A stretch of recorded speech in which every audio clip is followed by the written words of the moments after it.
Hello everyone, welcome to Royal Online Tutorials, the online education channel. Today in our video we are going to discuss how to manage resistance to change. But before we start, don't forget to subscribe my channel. Resistance to change is the unwillingness to adapt to new circumstances or ways of doing things. It can happen with individuals, relationships, or within organizations. And there are many reasons for resistance, which is rooted in fear of the unknown. Whereas change is one of the main causes of stress in our lives. Even positive changes, such as receiving a promotion or getting married, can create anxiety, lead to stress, and therefore engender resistance, which stops the movement forward. So, as we know, making major changes in one's life, for example, changing your lifestyle after having a heart attack, are extremely difficult. Although people adjust to minor changes after a brief period of time, large-scale changes in life or work require long adaptation period and much encouragement and support. Therefore, all changes, especially large-scale ones, may meet with some resistance. In order to know what are the different causes that may lead to resistance, we do have three types, which are on the organizational level, the group level, and on the individual level. Starting with the organizational causes, which may be inertia, maybe lack in the culture, maybe lack of structure, maybe lack of rewards, and maybe more poor timing. Whereas the group causes may be group norms, a lack of cohesion within the group, and a lack of implementing leadership. On the individual side, the causes may be the fear of the unknown, the fear of failure, maybe job security, maybe a lack of characteristics on the individual side, and maybe lack of previous experiences. How to deal with resistance to change?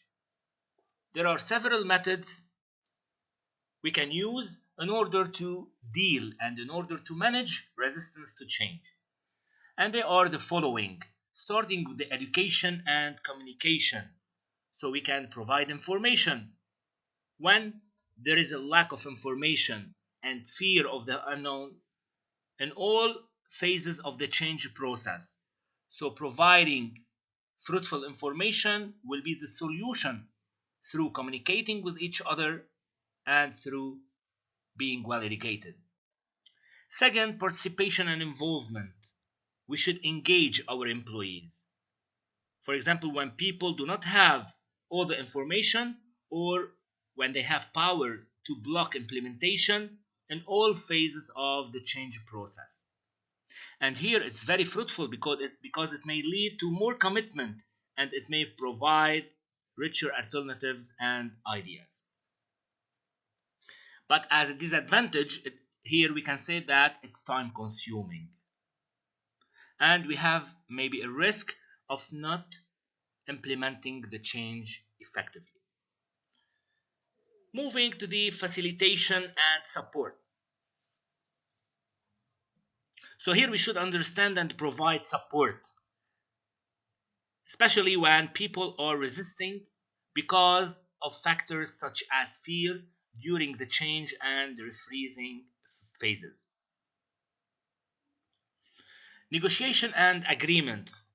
We should engage the parties who can block the change. For example, when there can be winners and losers and groups and individuals have power during the change and refreezing phases.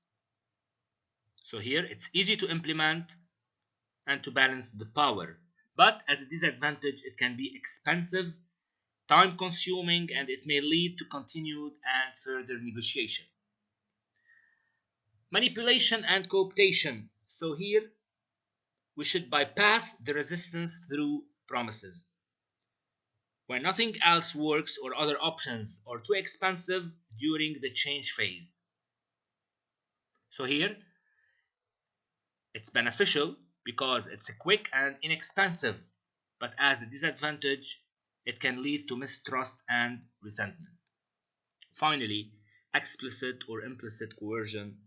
Here, we should impose change through authority and fear, especially when there is no time and nothing else works, when others have power. When using this occasionally during unfreezing and change, it may be fast, effective in the short term to the end and to eliminate the resistance. But as a disadvantage, it may lead to resentments and moral problems, and it may be only effective in the short run. Thank you for watching my channel.